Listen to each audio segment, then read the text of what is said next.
Joining me today is Pushkar Singh Dhami, the new Chief Minister of Uttarakhand. Dhami जी नमस्कार, आपका स्वागत है। आपने 4 जुलाई को ओथ ली है मुख्यमंत्री की पोजीशन की, और आप जब आए हैं तो एक तूफान सा चल रहा था उत्तराखंड में। 4 महीने में 3 मुख्यमंत्री बदले गए हैं उत्तराखंड के। अपने आप को ओथ के बाद इस सीट पर पाकर आप ओवरवेल्म्ड हैं, नियंत्रण में है सिचुएशन? आप सिचुएशन को कैसे देखते हैं? सबसे पहले तो हमारे दर्शकों को ये बताइए। देखिए, सबसे पहले तो मैं आपका धन्यवाद करता हूँ, और मेरी पार्टी ने, प्रधानमंत्री जी ने, राष्ट्रीय अध्यक्ष जी ने, गृह मंत्री जी ने और पार्टी के राष्ट्रीय नेतृत्व ने मुझे जो जिम्मेदारी दी है, मैं निश्चित रूप से इतना ही कह सकता हूँ कि एक सामान्य परिवार में पैदा हुए एक सिपाही के बेटे को मुख्य सेवक का काम दिया है। मेरे से जो अपेक्षा है, जो उन्होंने मेरे ऊपर विश्वास किया है, मैं उसको पूरे प्राणों प्रण के साथ पूरा करूँगा और हर संभव कोशिश करूँगा कि पूरे उत्तराखंड के अंदर हर एक जन के लिए कुछ न कुछ खुशहाली लेकर आऊँ, कुछ न कुछ उनका सहयोगी बनूँ, कुछ न कुछ सरकार के रूप में उनका साझीदार बनूँ। मैं ये सब कर पाऊँगा तो मैं अपने आप को धन्य समझूँगा। हरीश रावत जी कांग्रेस के जो नेता हैं, पूर्व मुख्यमंत्री रह चुके हैं, या अब अरविंद केजरीवाल जी दूसरी तरफ से आपके खिलाफ खड़े हुए हैं, तो ये जो टेस्ट है, आप इनके खिलाफ जीत पाओगे? क्योंकि वहाँ अरविंद केजरीवाल जी अनाउंस कर रहे हैं कि फ्री बिजली होगी, पुराने आउटस्टैंडिंग बिल्स माफ़ हो जाएंगे, और आम आदमी पार्टी अपने पंख फैला रही है दूसरे स्टेट्स में दिल्ली से निकलकर, और दिल्ली में तो उन्होंने पस्त कर दिया है बीजेपी को। देखिए, मैं आपको एक बात बताऊं, दिल्ली और उत्तराखंड में ज़मीन आसमान का अंतर है। और उत्तराखंड के अंदर मैंने कहा कि इतने सारे काम मोदी जी ने किए हैं, इतने सारे काम उत्तराखंड की सरकार कर रही है, और हम वहाँ पर सस्ती बिजली पहले से दे रहे हैं। 24 घंटे बिजली दे रहे हैं, अच्छी बिजली दे रहे हैं, अच्छा पानी दे रहे हैं, और अच्छी सरकार भी दे रहे हैं। तो निश्चित रूप से उत्तराखंड की जनता जानती है, और दिल्ली का जो मॉडल है वो उत्तराखंड में नहीं चलता। उत्तराखंड अलग है। मैंने कहा कि वहाँ की भौगोलिक परिस्थितियाँ हैं, पहाड़ है, मैदान है, अलग अलग रीजन्स हैं, अलग अलग समस्याएं हैं। हर ज़िले में, हर ज़िले के अनुसार अलग समस्या है। ज़िले में भी नहीं, ब्लॉकों में ही अलग अलग समस्याएं हैं। तो इसलिए वहाँ का मॉडल अलग है, वहाँ के लिए बिल्कुल मॉडल अलग है। क्योंकि किसी और स्टेट में, किसी और राज्य में 4 महीने में 3 मुख्यमंत्री नहीं देखे गए, तो लोग कहते हैं कि डिफरेंट मॉडल ज़रूर होगा। धामी जी, 15 तारीख है आज, और पिछले 10-11 दिन जब से आपने ओथ ली है, ये आपका दूसरा ट्रिप है दिल्ली से। पहले ट्रिप में आप आए, सारे बड़े नेताओं को मिले, आज आप फिर दिल्ली में हैं। मैं आपसे ये सवाल पूछना चाहती हूँ कि क्या उत्तराखंड दिल्ली से चला करेगा? आपके लिए इंस्ट्रक्शंस क्या हैं कि किस तरह से कार्यकाल आपका होना चाहिए और क्या प्लानिंग रहनी चाहिए? देखिए, दिल्ली से तो पार्टी हमारी चलती ही है, दिल्ली का हमारा पार्टी का हाईकमान होता है, लेकिन स्थानीय स्तर पर भी अपनी व्यवस्थाएं होती हैं। लगातार समन्वय का काम चलता है, लगातार आपस में बातचीत होती है।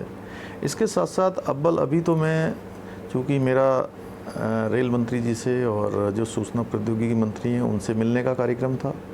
अभी दिन में मेरा पर्यटन मंत्री जी से मिलने का है। तो जो हमारे वहाँ के प्रस्ताव हैं, रेलवे के प्रस्ताव हैं, पर्यटन के क्षेत्र के बहुत सारे प्रस्ताव हैं, मैं उसी पर उनसे अनुरोध करने आया हूँ कि जल्द से जल्द उसकी स्वीकृति करके उसकी धनराशि हमारे प्रदेश को दे दी जाए, जिससे कि वहाँ पर काम शुरू हो जाए। धामी जी, आपने पर्यटन की बात की, तो मैं आपसे पूछना चाहती हूँ, और आप पार्टी में थे, पार्टी के अध्यक्ष थे, और आपने नज़दीकी से देखा होगा कि कुंभ मेले का जो समारोह वहाँ किया गया, उसमें प्रदेश का क्या हाल हुआ। और आज भी लोग आंकड़े देखते हैं तो कुंभ मेले के बाद 1700 लोगों का जो पॉजिटिव पाए जाना, कोविड पॉजिटिव पाए जाना, एक मेजर इन्फ्लेक्शन पॉइंट था उत्तराखंड की खुशहाली में और उत्तराखंड की राजनीति में। मैं आपसे पूछना चाहती हूँ कि आप कि सरकार ने अब फैसला लिया है कि कांवड़ यात्रा उत्तराखंड में नहीं होगी, और आपने ये फैसला लिया योगी जी के साथ बातचीत करने के बाद, और उत्तर प्रदेश इस पे अड़ा हुआ है कि ये आस्था का सवाल है और यात्रा ज़रूर होगी। मैं आपसे पूछना चाहती हूँ सबसे पहले कि जब आपने योगी जी से बात की तो आपकी बातचीत क्या हुई? वो कहते हैं आस्था इसलिए यात्रा होनी चाहिए, आपकी सरकार ने फैसला लिया कि यात्रा नहीं। देखिए, एक बात मैं आपको स्पष्ट कर दूं कि योगी जी और हमारे बीच में कोई इस प्रकार का नहीं है कि वो कुछ अलग सोच रहे हो, मैं कोई अलग बात सोच रहा हूँ। अभी हमारे यहाँ पर क्या है कि जो हम क्या है इसमें पूरे में होस्ट हैं। केवल उत्तर प्रदेश की बात नहीं है, हरियाणा के भी कांवड़ आती है, हमारी राजस्थान से भी कांवड़ आती है, दिल्ली से भी आती है, मध्य प्रदेश तक से लोग आते हैं। तो हमारे यहाँ पर होस्ट हम हो जाते हैं और सारा का सारा केंद्र जो है हमारा इसमें हरिद्वार बन जाता है। ये संख्या लाखों में नहीं है, ये करोड़ों में है। अभी पिछले साल कांवड़ यात्रा नहीं हुई थी 2020 में, 19 में जो यात्रा हुई थी तो उसका अनुमान 3 करोड़ के आसपास वहाँ पर कांवड़ आई थी। तो हमने चूँकि अपने प्रदेश की सुरक्षा के लिए हमारे प्रदेश का जो हरिद्वार केंद्र है वो जो है कोरोना संक्रमण का केंद्र न बने, लोगों की जान माल को खतरा न हो, हमारे लिए सबसे पहले आस्था श्रद्धा तो है ही है, भगवान तो हमारे हैं ही हैं, भोलेनाथ की हम भी पूजा करते हैं, हम भी भगवान पर आस्था रखते हैं।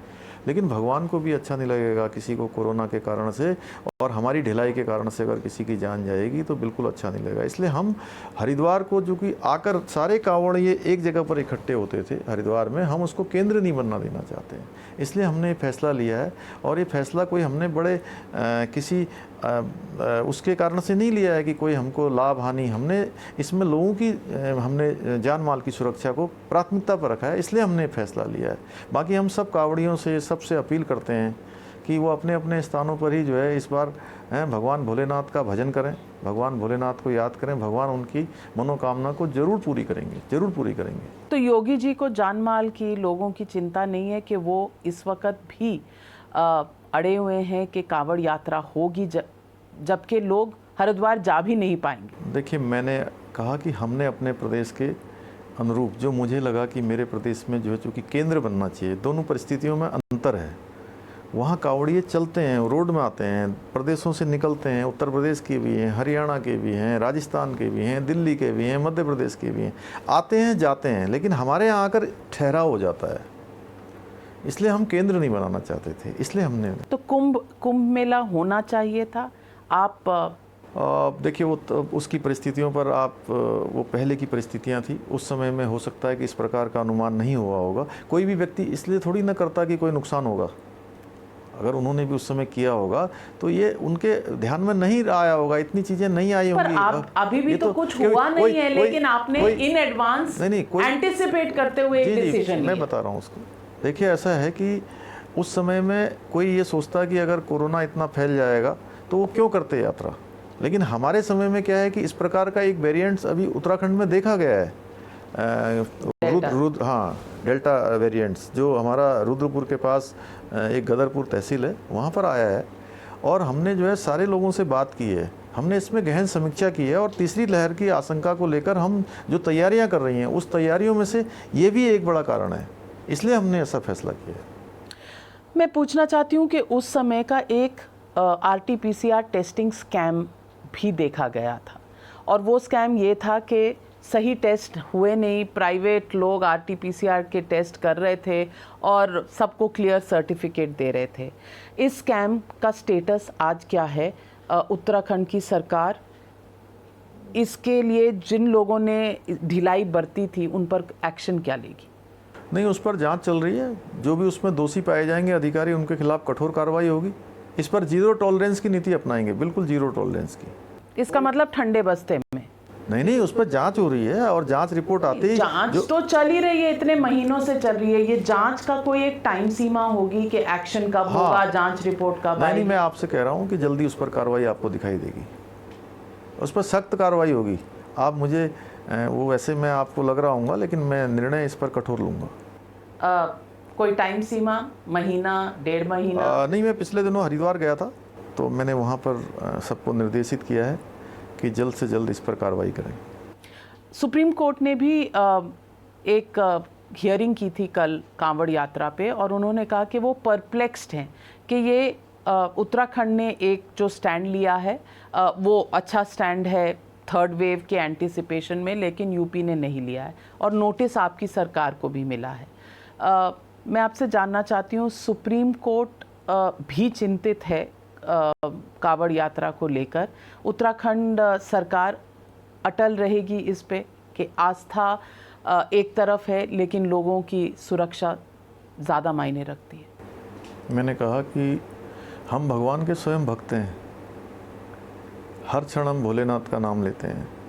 भगवान वो कांवड़ियों के रूप में ही आते हैं, लेकिन हम उन सबसे जो है अपील करते हैं कि इस बार जो है सब लोग अपने घरों में ही जो है भगवान का जाप करें, और प्रतीकात्मक रूप से जो कर सकते हैं अपने स्थान पर रह के। यात्रा चूँकि आगे चलकर हमारे लिए खतरा हो सकती है, जानलेवा हो सकती है। धामी जी, आपने कहा कि 2020 में भी कांवड़ यात्रा नहीं हुई थी, लेकिन 2021 में अगर उत्तर प्रदेश कांवड़ यात्रा करता है तो उत्तर प्रदेश, उत्तराखंड, हमारे यहाँ बॉर्डर्स पोरस रहते हैं, लोग आते जाते रहते हैं।